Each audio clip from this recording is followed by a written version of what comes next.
Feliz tarde, mis queridos socios de aprendizaje. Bienvenidos a Desafiándote, el programa que producimos desde hace ya varios años y que trae a la sala a personas muy interesantes para aprender de ellas, aprender sobre cómo han aprendido ellas y cómo ellos han contribuido al aprendizaje de otros.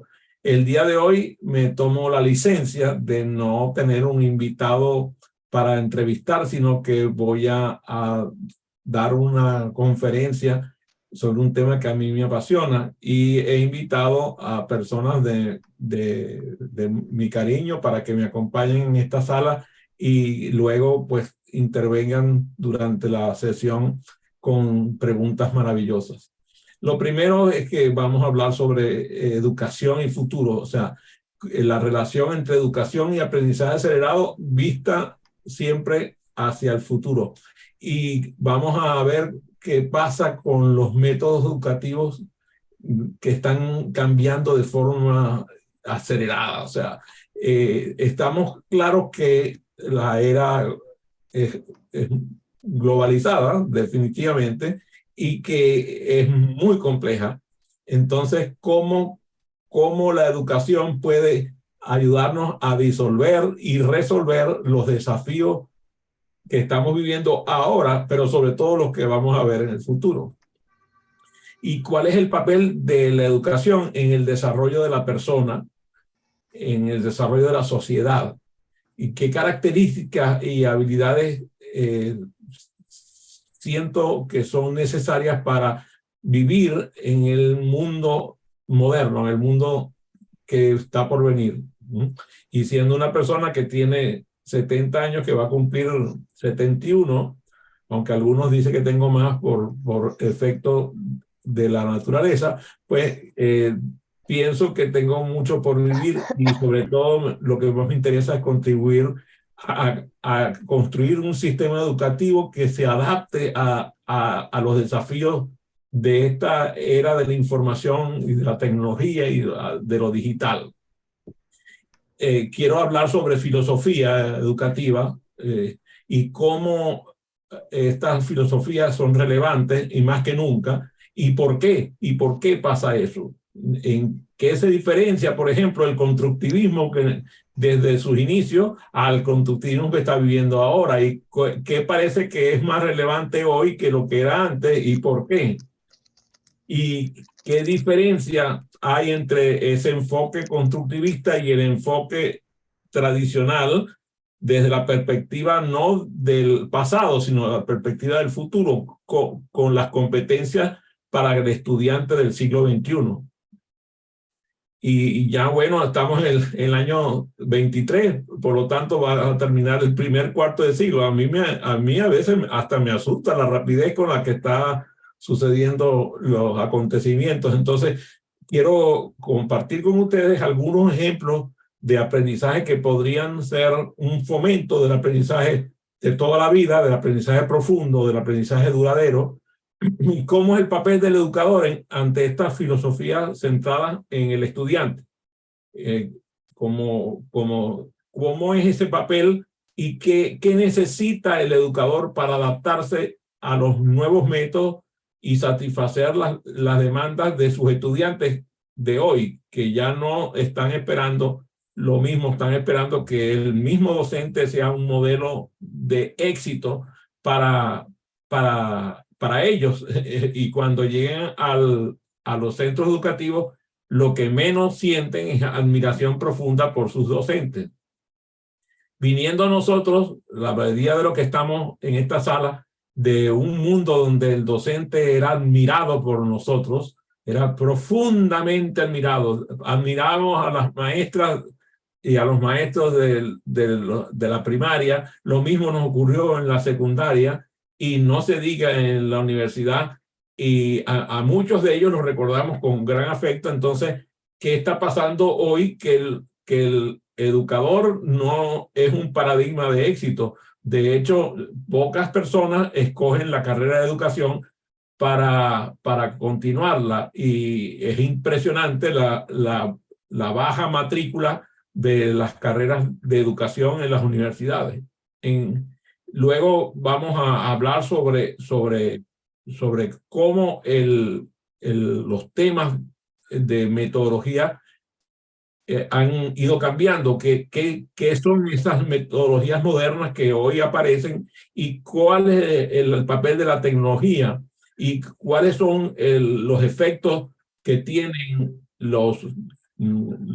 toda esta tecnología en los desafíos que tenemos enfrente y qué papel le va a tocar al educador en la implementación de estas nuevas metodologías y cómo pueden ellos apoyar a sus estudiantes en el proceso de aprendizaje acelerado. Sobre todo, entonces vamos a darnos cuenta de que esta era globalizada nos presenta una brecha económica importantísima en la educación. Si bien es cierto, el analfabetismo ha sido bastante reducido, o sea, ha sido reducido en un porcentaje auténticamente abrumador, ahora hay un nuevo analfabetismo, que es el analfabetismo emocional, el analfabetismo digital, el analfabetismo en otras figuras distintas a solamente aprender a leer y escribir. Entonces, esa brecha ahora impactada con lo que está ocurriendo con el cambio climático y con la desigualdad económica, que si bien es cierto, en el pasado siempre existió, ahora la desigualdad económica está dañando el sistema educativo, porque entonces existe realmente una educación para gente con recursos y educación para gente que no tiene recursos. Y la educación para las personas que no tienen recursos parece que le garantizan que no van a tener recursos por el resto de la vida. Esto nos significa unos desafíos que nos requieren soluciones muy inteligentes, además multidisciplinarias, para que puedan surgir las soluciones que vienen a la educación. No es exagerado decir que la educación es hoy más que nunca la fundación de la sociedad del futuro y es el motor del progreso de la humanidad. Entonces, por eso para mí es un orgullo hablar sobre este tema el día de hoy. A mí me parece que la educación tiene el gran poder de abrir puertas, de desatar la creatividad, de empoderar a los individuos y en última instancia de desarrollar las sociedades. Desde los primeros pasos en la educación primaria, donde además ahí se aprende a leer, ahí se aprende a escribir, ahí se aprende a razonar, hasta a los niveles de educación superior donde se adquieren conocimientos que son especializados. Pero el hecho de haber separado las ciencias y las humanidades que ocurrió por ahí, ya hace varios siglos atrás, está impactando hoy más que nunca, porque entonces no le da a las personas los conocimientos que necesitan, las habilidades que necesitan para comprender el mundo que actualmente los rodea. Si bien es cierto, antes podías tener cierto grado de éxito con una educación básica, media, y llegabas y tenías un puesto de trabajo decente que te daba un salario con el cual podías sostener a tu familia y podías hacer una vida bastante integral. Hoy eso no ocurre así. Las personas necesitan conocimientos especializados y necesitan comprender el mundo que los rodean de forma sistémica. No se ha buscado el crecimiento personal de una población que sea educada para garantizar el progreso económico, garantizar así la paz social, la estabilidad e incluso la democracia se ve amenazada por la falta de educación. Una sociedad educada, como ustedes saben mejor que yo, es una sociedad fuerte, es una sociedad resiliente, es una sociedad más justa. Al no tener la sociedad la educación que corresponde, entonces no se garantiza ni su fortaleza, ni su resiliencia, ni su justicia. Y empieza la injusticia social a ser generalizada. Para progresar en el ideal necesario para que el sistema educativo se mantenga en sintonía con el mundo que nos rodea, estamos dotados. Tenemos una nueva era de la información, que además que está potenciada con inteligencia artificial, y mucha gente está ilusionada con los progresos, por ejemplo, de la inteligencia artificial en el manejo del cambio climático, en el manejo de las necesidades sociales y económicas de la humanidad. Hoy veía un programa en el cual mostraban el uso de la inteligencia artificial en el manejo de la ayuda a los refugiados. Me pareció una contribución interesantísima, porque resulta que la ayuda de los refugiados, que nosotros pensamos que los países contribuyen con tanta generosidad y que va a ir a manos de los refugiados, termina yendo a manos de gente que lo que hace es malversar el dinero, malversar los recursos que se le entregan a los refugiados para el beneficio propio.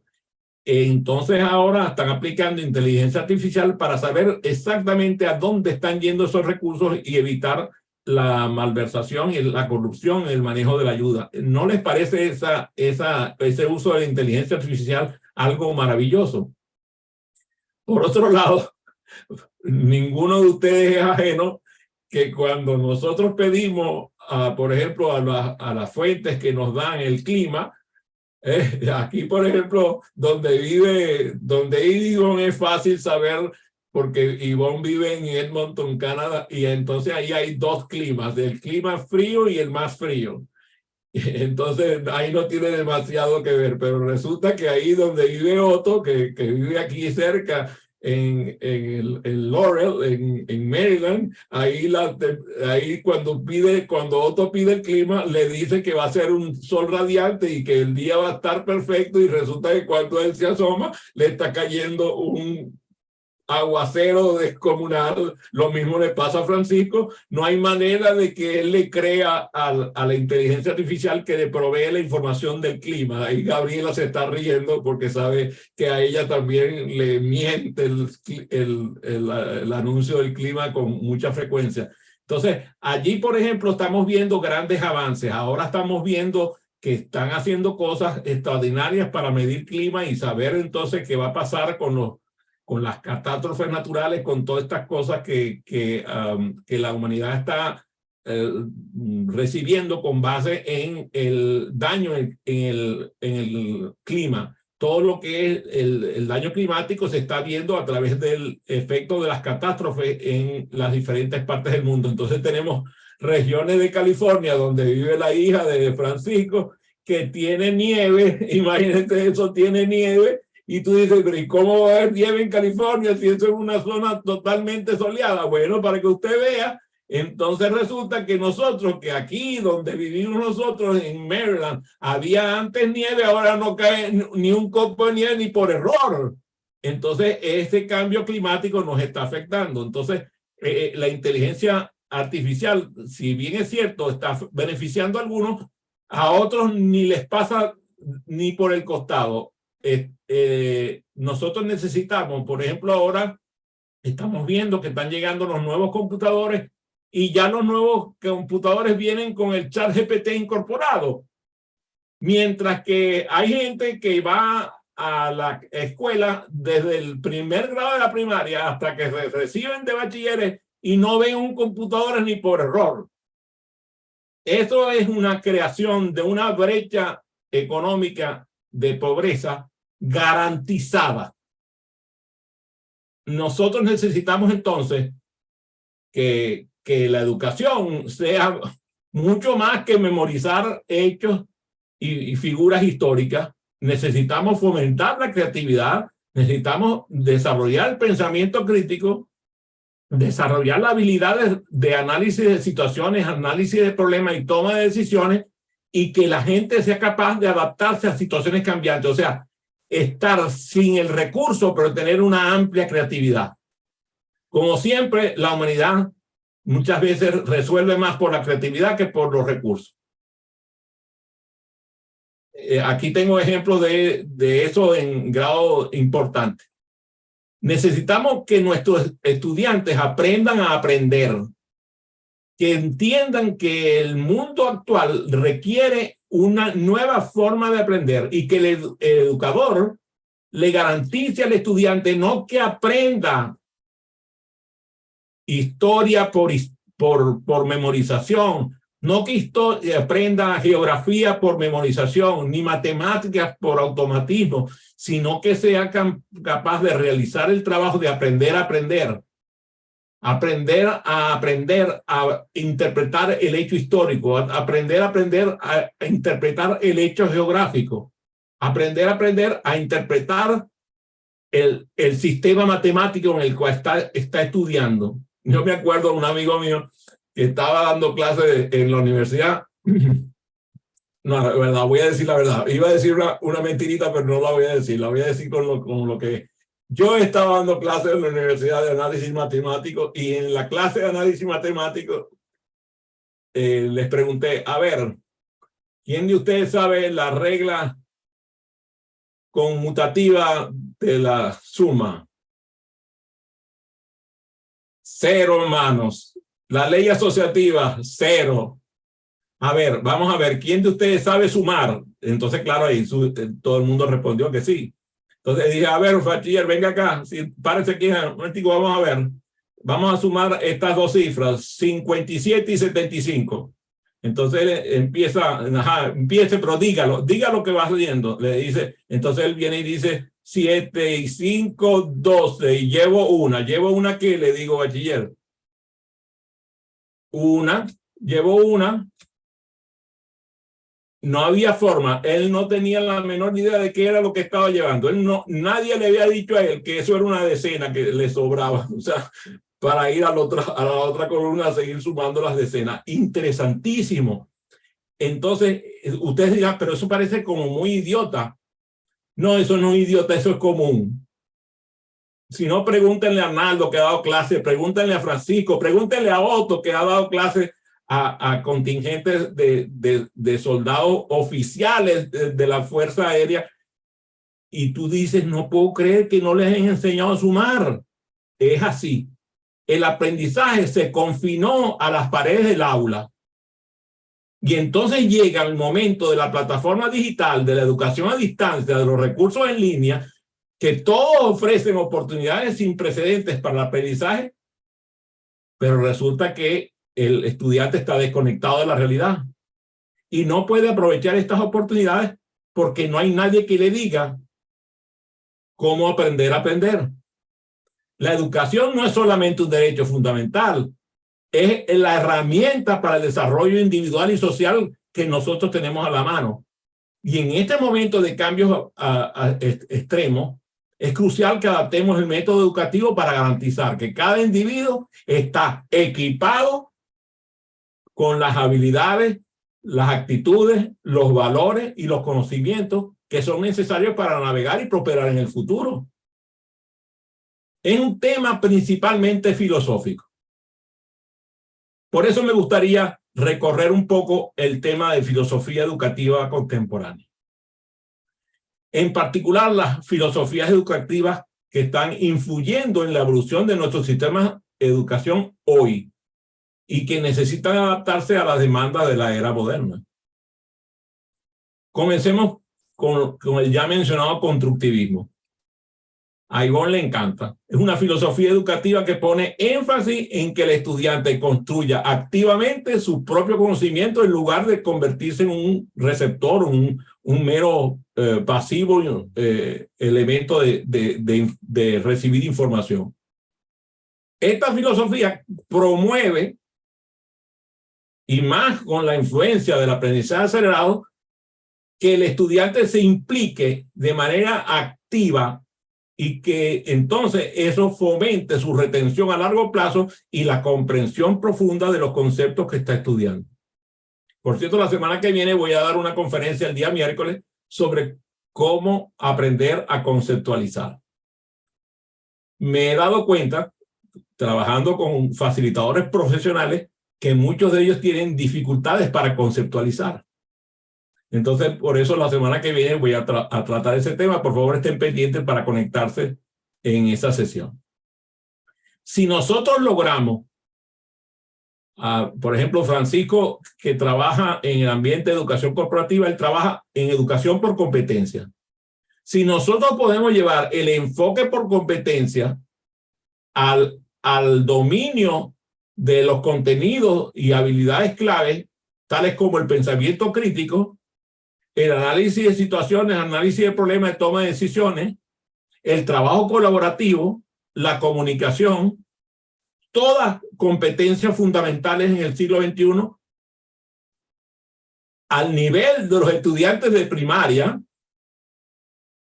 Pregúntense ustedes, ¿cuántas veces ustedes en el sistema educativo los pusieron a trabajar en equipo en primaria?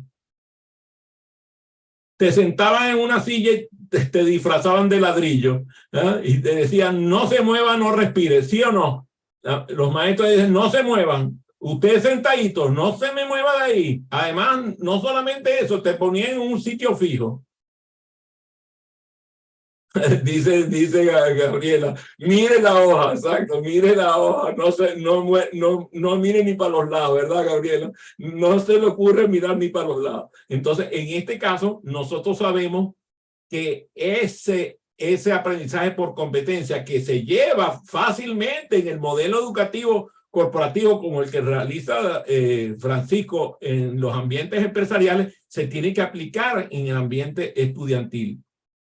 A través del método de aprendizaje basado en competencia, el estudiante aprende a prepararse no solo para aprobar exámenes, sino para tener éxito en la vida. Ustedes saben, muchas personas, como ustedes saben, aquí en los Estados Unidos se perfila el éxito como el éxito económico. Y eso ha dañado más carreras que mucha gente que tiene un éxito económico extraordinario terminan suicidándose. Y tú dices, ¿cómo es que tiene tanto éxito y terminó suicidándose? Es que el éxito económico no garantiza nada. El éxito está en poder haber satisfecho un propósito en la vida. Y si tu propósito es tener bienes materiales, es un propósito subalterno que no da relevancia. Nosotros necesitamos que el estudiante aprenda a desarrollar sus habilidades cruciales, las competencias fundamentales. El modelo de desarrollo por competencias es fundamental en el medio educativo. Siguiendo en esta línea, encontramos también relacionado con el aprendizaje acelerado y constructivista el aprendizaje basado en proyectos. Este es un enfoque maravilloso, porque además el fondo del aprendizaje basado en proyectos son las preguntas. Me hablaba Otto hace unos minutos atrás, estábamos hablando por teléfono, entonces yo le compartí un nuevo libro que quería que lo leyera, pues sabía que le iba a interesar. Y inmediatamente me dice, vas a tener que venir por acá porque tengo varias preguntas que tengo que hacerte. O sea, fíjate que interesante, la pregunta no le surge al venir a decirme nada, viene a decirme, a preguntarme. O sea, y yo, lo más seguro que cuando vayamos y nos reunamos, yo le pregunté a él y él a mí. Entonces, eso es el aprendizaje basado en proyectos, un aprendizaje basado en desafíos que le entregamos a los estudiantes para que cada vez desarrollen ese método y tengan la oportunidad de aplicar sus conocimientos y habilidades en situaciones de mundo real. Y que además realicen la investigación, que es fundamental en la educación, para que el estudiante pueda aprender, tiene que investigar. Y tú dirás, ajá, pero es que en mi escuela no existe libros actualizados, todos los libros, me van a disculpar, pero la naturaleza se actualiza todos los días. Si yo le pido al estudiante que vaya e investigue en la naturaleza, la naturaleza le va a dar los resultados de investigación que él requiera. Entonces la observación es independiente, no necesita tecnología. El diálogo es independiente, no necesita tecnología. La mayoría de las actividades basadas en proyectos no necesitan tecnología, necesitan tener capacidad de observación y acción. Y entonces así el estudiante tiene la oportunidad de aplicar los conocimientos y habilidades que va aprendiendo en la escuela en situaciones reales. Y eso le permite comprender la relevancia de lo que va aprendiendo y promover así un aprendizaje más profundo y más duradero. Cada una de estas filosofías de las cuales estoy mencionando pone de relieve la necesidad de alejarse de un modelo educativo donde el profesor es el dueño del conocimiento, es el poseedor del conocimiento, mientras que el estudiante se convierte en el barco vacío, en el tonel para ser llenado. Y como decía el autor, las personas no son recipientes para ser llenados, sino velas para ser encendidas. En su lugar, estas filosofías proponen el cambio, un enfoque más activo, más participativo, centrado en el estudiante. Este cambio reconoce que cada estudiante es único, irrepetible e insustituible, y que de esta manera empiezan a darse cuenta por su participación y porque el aprendizaje está centrado en ellos, cuáles son sus intereses, cuáles son sus habilidades, cuáles son sus mejores formas de aprender, su estilo particular. En lugar de enseñar, nuestro papel es facilitar. Ese es el trabajo del educador de hoy. Déjame leer lo que me escribió aquí Arnaldo, que siempre escribe cosas muy interesantes. Ajá, dice Francisco Duarte, dice, las metodologías activas son una gran oportunidad para unir el mundo corporativo con el educativo. Así mismo, gracias Francisco. Y Arnaldo nos dice, el equipo del libro y eso, cómo se come, tiene casi listo un curso de extensión con la Universidad Simón Bolívar denominado 11 competencias para el éxito empresarial. Perfecto, es la puesta en marcha del conocimiento que provee el libro a un ámbito educativo real, o sea, donde los estudiantes van a poder hacer uso de lo aprendido en forma real en sus actividades diarias. Gracias, Arnaldo, excelente aporte de parte de tu parte y de los coautores de tu libro. Nosotros sabemos que las filosofías buscan preparar a nuestros estudiantes para un mundo que es muy complejo, muy cambiante, pero que además les quita la pesadilla de la memorización, que además es la garantía de volverse obsoleto. Si yo lo que conozco es lo que leí, no más seguro que sea obsoleto.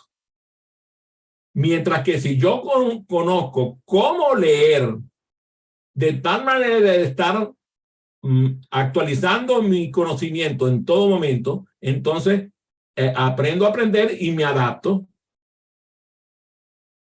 A mí me encantan las nuevas versiones de las enciclopedias virtuales con inteligencia artificial.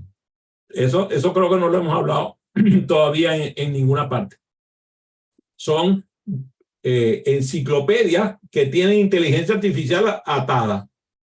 Entonces tú lees el momento que estás leyendo la enciclopedia, estás leyendo una enciclopedia que está actualizada en tiempo real.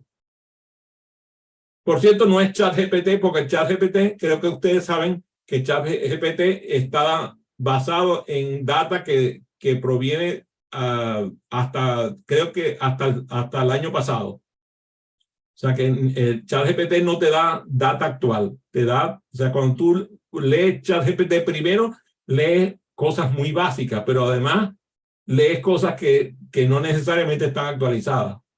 Por eso el pensamiento crítico es fundamental para interpretar lo que el ChatGPT le da al estudiante. Si el ChatGPT es una gran herramienta. De hecho, yo estoy en el ChatGPT 4.0, o sea, yo voy buscando siempre estar actualizado con esa herramienta, pero me doy cuenta de que aquí me está diciendo Arnaldo de Bing, de Google, exacto, y Bard de Google también, extraordinario. Mucho más poderoso Bard que Bing, por cierto, mi querido Arnaldo. Y los dos son gratuitos.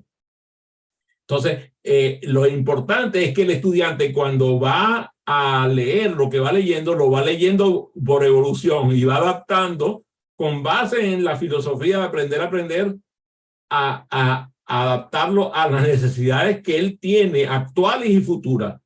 Normalmente el docente tradicional está dándole una materia que está obsoleta.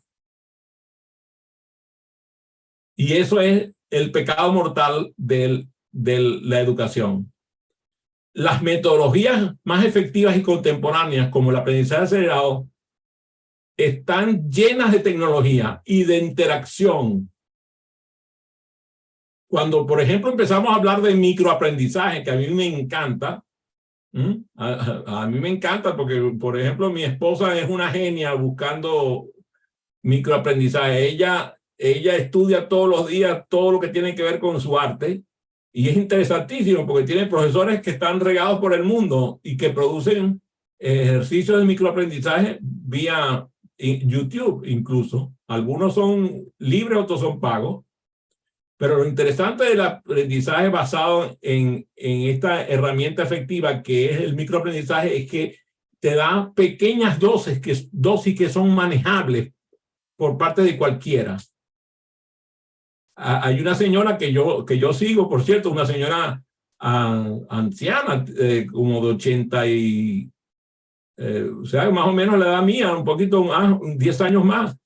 Ella, sí, claro que sí, yo soy un anciano, yo me reconozco así. Si tú no te reconoces como anciano, tú es el problema tuyo. Tú lo que pasa es que, bueno, si no, ancianos, mira, los ancianos siempre han sido venerables, así que a mí me encanta ser venerable. Entonces, esta señora que te estoy mencionando tiene como 83 años y tiene un canal de YouTube que tiene millones de seguidores y tiene ejercicios de microaprendizaje que los ha aprendido de sus nietas. Es interesantísimo el trabajo. Descompone los temas más complejos en fragmentos más pequeños y son fáciles de entender. Y lo más seguro, presentado digitalmente. Entonces, esto permite que el estudiante aprenda a su propio ritmo, facilitando la retención y entendimiento de la información. Voy a dar un ejemplo. Francisco Duarte realizó una entrevista con Eduardo Gorsch, el presidente de Siemens, para Sudamérica, extraordinaria persona, un gran hombre. Resulta que Otto, el hijo de Otto, Gustavo, trabaja para Siemens. Entonces, cuando estábamos conversando, yo le dije que Francisco había realizado esa entrevista y me dijo inmediatamente, oye, yo quisiera ver la entrevista. Entonces, yo le envié la entrevista a Otto. La entrevista no solamente la escuchó Otto, la escuchó su esposa, incluso creo que lo escuchó el propio Gustavo, el hijo de Otto. Entonces, el conocimiento que hay allí en ese programa, fíjense, con un ejercicio como solamente observar el programa en YouTube, ya se convirtió en aprendizaje por lo menos para 3 personas más. Los que estuvimos en el programa aprendimos con el programa. Los que no lo vieron, como creo que fue Tilly, que lo vio en diferido, aprendió en diferido. O sea, eso es parte de la metodología de microaprendizaje. Esta metodología tiene mucho de lúdica, porque es muy agradable ver las cosas, sobre todo cuando las personas son así como Francisco o como Eduardo, que son agradables de escuchar. Ese agrado empieza a funcionar y empieza a ser atractivo el tema que está tocando. Ahora, la metodología de aprendizaje basada en juegos, porque ya mencioné el tema de la diversión. Bob White dice que el aprendizaje es directamente proporcional a la diversión que se obtiene. El aprendizaje basado en juegos aprovecha la motivación, la diversión inherente a los juegos para promover el aprendizaje. Los juegos permiten ofrecer, por ejemplo, representaciones visuales o táctiles de conceptos, permitiendo a los estudiantes experimentar el aprendizaje de forma activa. Además, tú sabes, el ser humano por ahora está en una naturaleza competitiva y los juegos, muchos de ellos son competitivos. La naturaleza competitiva y lúdica de los juegos aumenta el compromiso y la retención del conocimiento. Mire, Otto fue entrenador de aviadores y les puede contar unas historias apasionantes de cómo sus aviadores que se formaban con él en las diferentes aeronaves de la Fuerza Aérea Venezolana eran altamente competitivos. Esa competencia es muy sana y ayuda a que la gente aprenda. Nosotros además garantizamos con la competencia que dan los juegos la retención del conocimiento y aumenta el compromiso. Otra metodología, aparte del microlearning y el aprendizaje lúdico, es el aprendizaje que se llama aprendizaje adaptativo. Ya hemos hecho programas específicamente hablando sobre eso. Es una técnica maravillosa que se basa en personalizar el aprendizaje según las necesidades del estudiante, según las necesidades individuales de cada quien, de cada estudiante, y el sistema de aprendizaje permite adaptar el aprendizaje al ritmo del estudiante. Esta mañana tenía una conversación con un alto directivo de una empresa americana. De hecho, era el presidente con quien estaba hablando, y él me estaba hablando de que su gente, algunas de su gente no aprendían algunas competencias como la aprendían los demás, y que eso generaba daños incluso en sus evaluaciones. Yo le dije, discúlpame, ¿tú te acuerdas del cuento del pececito y el monito? Y no tuve sino que decirlo eso para que se acordara del cuento del pececito y el monito. Ni el pez sube árboles, ni el mono nada. A veces hay que saber que hay gente que es competente para algunas cosas y es incompetente para otras. Que las personas tienen competencias que les son naturales. No puedes esperar que todo el mundo vaya al mismo ritmo. No puedes esperar que todo el mundo maneje los mismos niveles de dificultad. No puedes esperar que cada contenido que tú presentas se base en las mismas respuestas y en el mismo rendimiento del estudiante. Si tú te permites enfocar el aprendizaje a personalizarlo, eso va a llevar a que cada quien obtenga el mejor resultado posible y eficiente para ese estudiante. Entonces, claro, eso complica un poco la evaluación, pero la hace más justa. Todas estas metodologías que he nombrado, el microlearning, el aprendizaje basado en proyectos, el aprendizaje adaptativo, comparten un elemento en común, que es la incorporación de la tecnología para facilitar más aprendizaje, más interactivo y más efectivo. Desde el uso de la telefonía móvil y todo lo que es móvil, como las tabletas, los iPads, todo lo que tiene que ver con movilidad en el aprendizaje. Todo lo que tiene que ver con aprendizaje en línea, o aprendizaje online, que lo llaman aquí en los Estados Unidos. No solamente te permite proporcionar mayor accesibilidad y mayor flexibilidad para realizar las experiencias de aprendizaje y hacerlas todavía más atractivas y personalizadas, sino que además el camino hacia el aprendizaje acelerado se puede acelerar o enlentecer según sea lo más conveniente. A veces hay que enlentecer el aprendizaje. Yo me acuerdo cuando veía yo tuve el orgullo de formar personas en las fuerzas aéreas, tanto de Venezuela como de los Estados Unidos, con el uso de aprendizaje acelerado, y yo veía cómo empezaban los checklists, las listas de verificación, y empezaban y decían tal cosa, check, tal cosa, check, tal cosa, check. Aquel que quería hacer eso más rápido, le decían, quédate tranquilo, respira, porque estamos haciendo algo de lo cual depende de la vida nuestra. Entonces hay un momento en el cual lo que tenemos que hacer es enlentecer y no acelerar.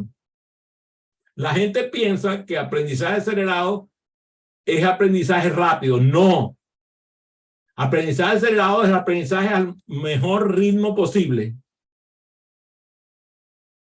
Y esa es la diferencia.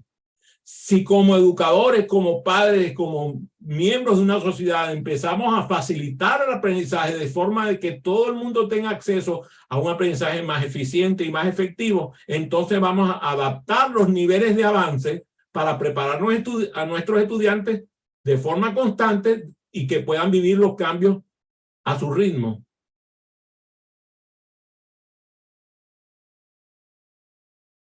Todo esto que estamos hablando de nuevas metodologías está redefiniendo la forma en que aprendemos.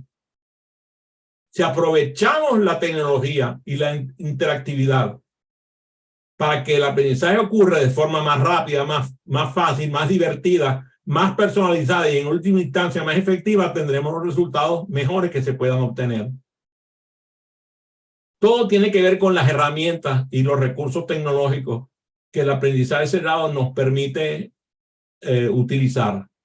Y a veces las herramientas en el aprendizaje acelerado son distintas a la tecnología habitual.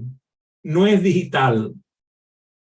Yo me acuerdo con un orgullo extraordinario de Linda Kasuga, una gigante en el mundo del aprendizaje acelerado, y era interesantísimo porque ella sacaba su apuntador electrónico, y el apuntador electrónico era un juguete que era una espada de esa que se usaban los muchachos y se extendía así, y ese era el apuntador de ella, una espada, y todo el mundo muerto de la risa de ver a ella utilizando aquella espada, y claro, era un hecho inusual, y lo inusual es parte del aprendizaje acelerado. Ivonne, por ejemplo, con el uso de la música, de los cantos, de las canciones para educar en idioma. ¿Cuántos de nosotros no aprendimos mucho de lo que sabemos como niños? Lo aprendimos cantando.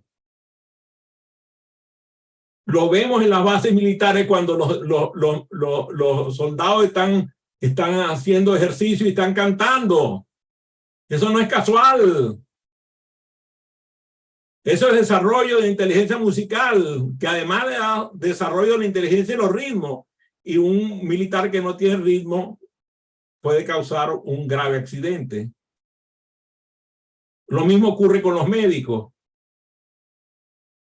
Aquellos médicos en las escuelas de medicina que están cultivando la música dentro de las aulas, no es casual. La motricidad fina que da, por ejemplo, muchos de los instrumentos musicales de una sinfónica, una filarmónica, tiene que ver con el hecho de la precisión en la medicina.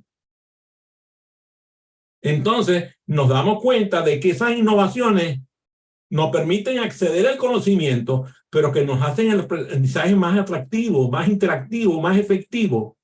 Y entonces empiezan a aparecer estas maravillas como el Duolingo, por ejemplo. Los que conocen el Duolingo para aprender idiomas, es interesantísimo, una herramienta extraordinaria una aplicación para aprender idiomas maravillosa.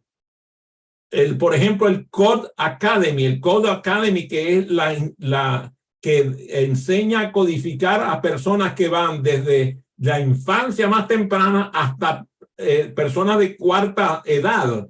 Estamos hablando de personas de 70, 80 años aprendiendo a codificar. Con cursos gratuitos. Se llama Code Academy, así Academia de Código, Code Academy. Si nosotros, por ejemplo, averiguamos sobre Photomath a mí me interesa muchísimo, porque tiene que ver con el aprendizaje de la matemática, habilidades matemáticas. Todo esto que estoy hablando es gratuito.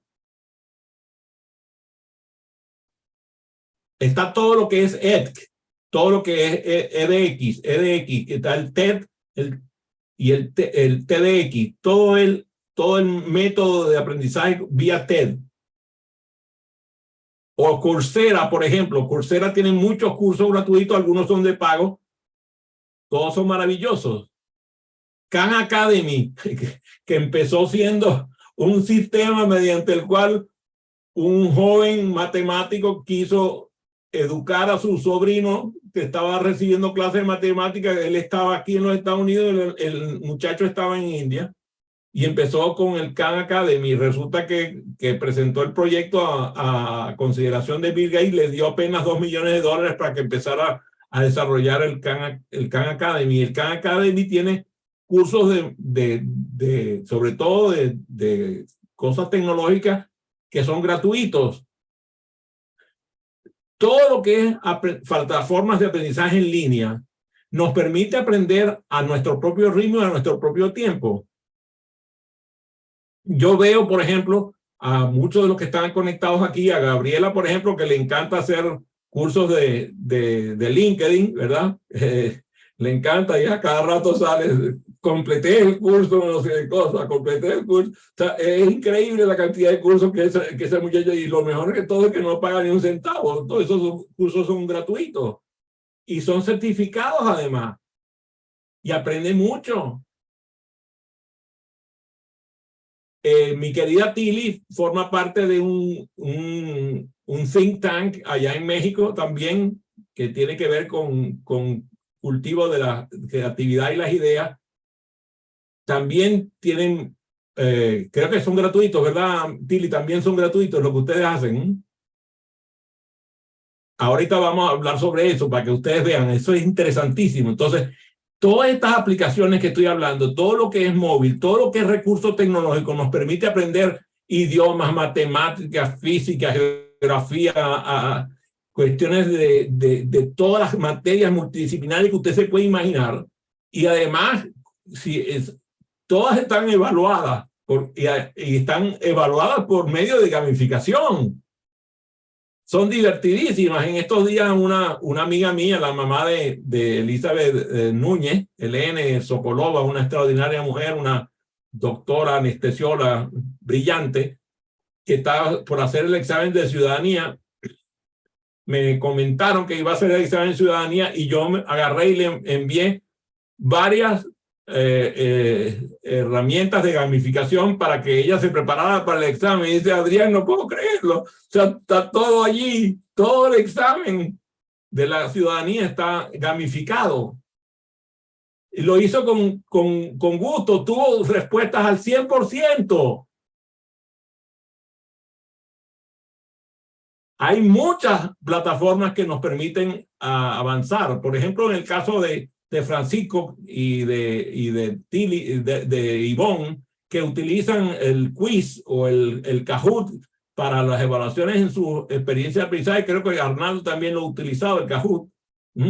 Convierte el aprendizaje en algo divertido, además competitivo, como le gusta mucho, sobre todo a los hombres, que le encanta eso y les permite el aumento de retención y conocimiento. Nosotros, además, ya estamos viviendo, ya lo ha hecho nuestro querido Carlos Urbina, con el uso de realidad aumentada o de realidad virtual.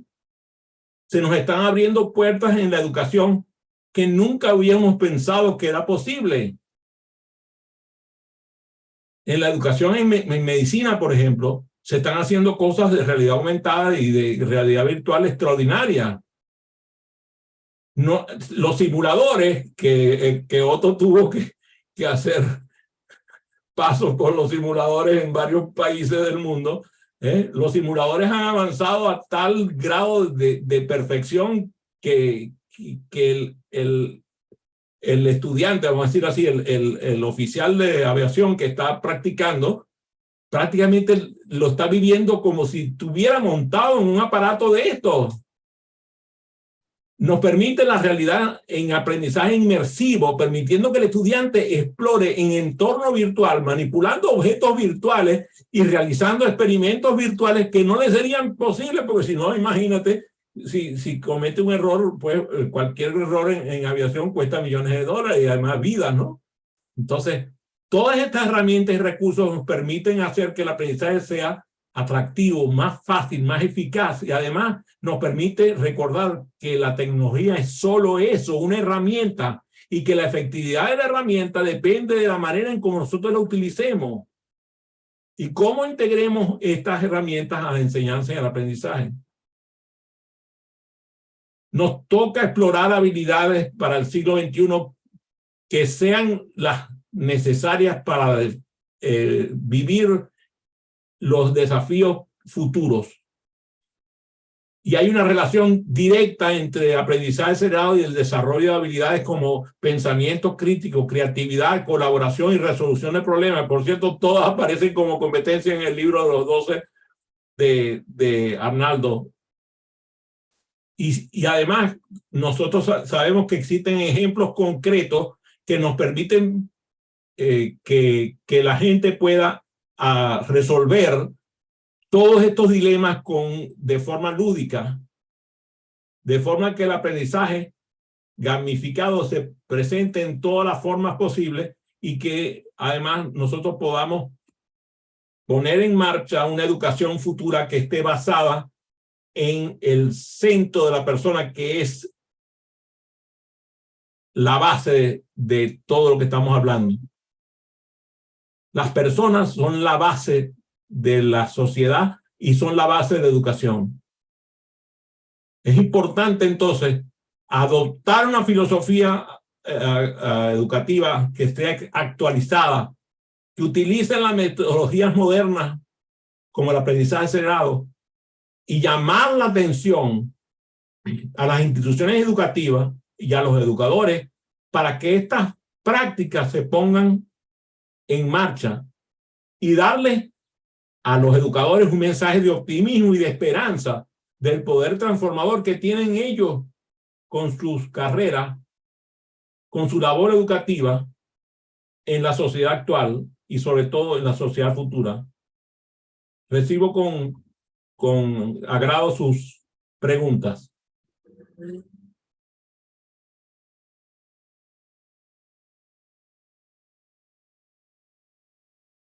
Adelante, Ivonne. Primero felicitarte.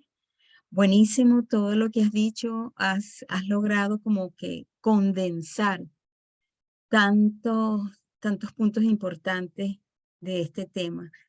Y me lleva a la reflexión, porque lo he vivido aquí en Canadá, donde se supone que debe todo el mundo estar actualizado y sobre todo los educadores, que nosotros hablamos todo el tiempo de que la educación necesita un cambio. La educación en todos lados lo leemos, en todos lados podemos constatarlo, pero no podemos cambiar la educación sin antes cambiar la formación que reciben esos docentes, porque, como te digo, lo he vivido aquí en Canadá. No están actualizados como nosotros deseamos y aspiramos que estén. Entonces, eso baja en cascada. ¿Qué podemos esperar entonces de nuestros niños? Si los educadores no. Voy a intentar una respuesta a tu indagación. ¿Tú conoces el poder de este dedo? ¿Sí? ¿Conocen el poder de este dedo? Coloquen el dedo así, de esta manera en pantalla. A ver. Primero cambio yo. Ese es el poder de este dedo. Primero cambio yo. Gracias. Yo no me preocupo por lo que los demás puedan realizar para cambiar. Lo primero me preocupo es de cambiar yo, para poder hablar con propiedad y dar el ejemplo a aquellos que me siguen. Es verdad, tengo un ámbito de control que es casi inexistente. No puedo ni controlarme a mí mismo. La capacidad de influencia, bueno, es limitada. Si yo hubiera traído aquí un tema sexy, probablemente hubiera podido aglutinar a muchas más personas en la sala de Zoom. Seguramente a muchos miles en Facebook o en LinkedIn, donde está transmitiéndose esta conferencia. Pero el tema de la educación no resulta sexy. Entonces yo lo que hago es que responsablemente busco influir a la mayor cantidad de personas que yo tenga, sobre las cuales tenga influencia. Y confío en la humanidad. Porque no puedo hacer más nada. Yo no soy gobierno, yo no poseo recursos inagotables, no poseo fortunas para dedicarme altruistamente a financiar grandes obras educativas, pero lo que yo sí sé es que hay personas que me escuchan este mensaje, les resuena favorablemente y actúan en consecuencia. Espero que tú seas una de ellas. Preguntas, bienvenidas. Hola, ¿me Adelante, escuchan? Gabriela. Hola, sí, yo quería hacer una pregunta y acotar un poco lo que decía Ivonne. Mi pregunta es, tú como experto, ustedes como expertos, ¿qué piensan? No en cómo debería de cambiar la educación, sino quizás qué herramientas tecnológicas deberíamos de usar nosotros como educadores o facilitadores en ambientes educativos u organizacionales, pensando en las nuevas generaciones, ¿no? Los nativos digitales ya no se educan por LinkedIn Learning, por Coursera o cosas así. O sea, yo porque soy millennial, pero los nativos digitales ahorita, la generación Z, la generación que vendrá después de la generación Z, se educan por TikTok. O sea, TikTok ahorita es un buscador para ellos, es como Google. En vez de buscar en Google, no sé, recetas de cocinas para el almuerzo, lo buscan en TikTok. Y ahí se están educando, ¿no? Entonces, a través del microlearning, mucho más micro, pero no sé de qué manera nosotros como las generaciones anteriores podemos educarnos o facilitarnos qué herramientas crees que deberíamos utilizar pensando en esas nuevas generaciones y un poco acotando a lo que decía Ivonne. Y como decías tú, si bien es cierto, no podemos cambiar todo, al menos desde nuestras trincheras podemos cambiar el pedacito que nos toca e influir, persuadir, convencer al resto del mundo.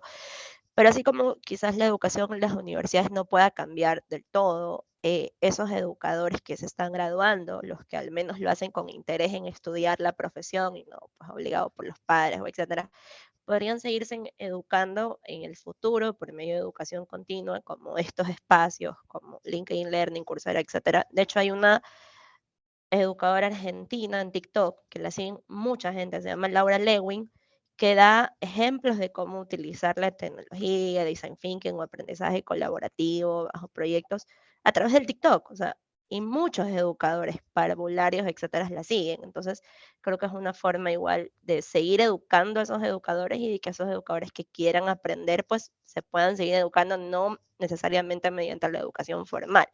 Entonces, no sé si me pueden responder a la pregunta. Sí, voy a intentarlo. Lo primero es que te recomiendo formarte en la metodología de aprendizaje acelerado. Eso es un hecho. Nosotros hemos visto los resultados y son fabulosos. Lo segundo, nosotros tenemos personas formadas en aprendizaje acelerado que utilizan TikTok y otras herramientas similares a TikTok que utilizan las generaciones más actuales. El problema no es la herramienta, el problema es quién la usa. Entonces tú puedes ver en TikTok las cosas más soeces y vulgares y terribles y puedes ver cosas maravillosas que la gente hace porque la gente creativa e inteligente también sabe utilizar la tecnología.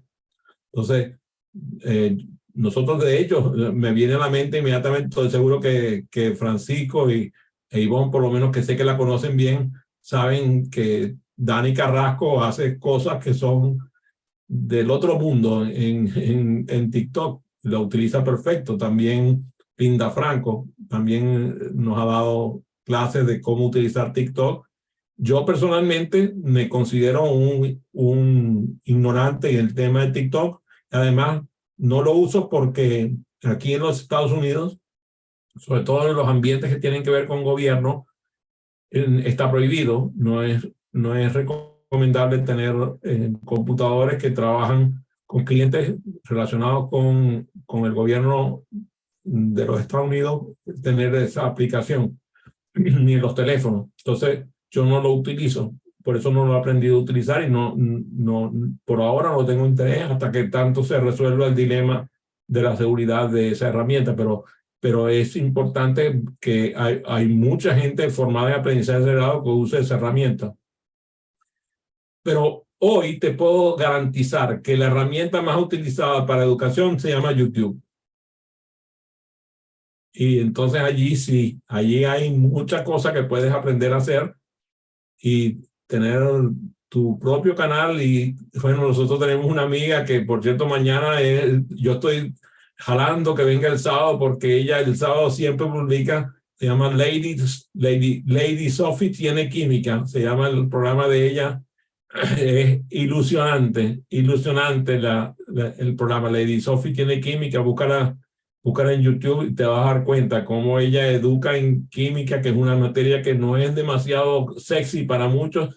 Y resulta que, bueno, en el caso de Ivonne, ella decía estos días, oye, de verdad, Lady Sophie, que ahora me interesa la química como no me interesaba antes. Entonces, bien interesante para ti, ¿no? Así que, bueno, ya sabes que hay mucho, y sobre todo a la persona que yo más le recomiendo que haga eso es a ti. Una última pregunta. Nos queda un minuto, así que aprovechen. Arnaldo. No, bueno, Adrián, básicamente darte las gracias. Este es un ejemplo de microlearning, como puse en el chat. Y bueno, tú sabes que yo cada vez que puedo me conecto porque siento que hay una oportunidad de aprendizaje. Siempre algo, yo anoto siempre algo, siempre que me voy. Muchas gracias, de verdad. Gracias a ti por haberte conectado y gracias a todos los que estuvieron conmigo en la sala de Zoom. Gracias Otto, gracias Francisco, gracias Gabriela, Ivonne, a Tili, que seguramente está viéndonos por Facebook, y a todos los que se conectaron a través de las diferentes redes. Gracias, que tengan una feliz tarde.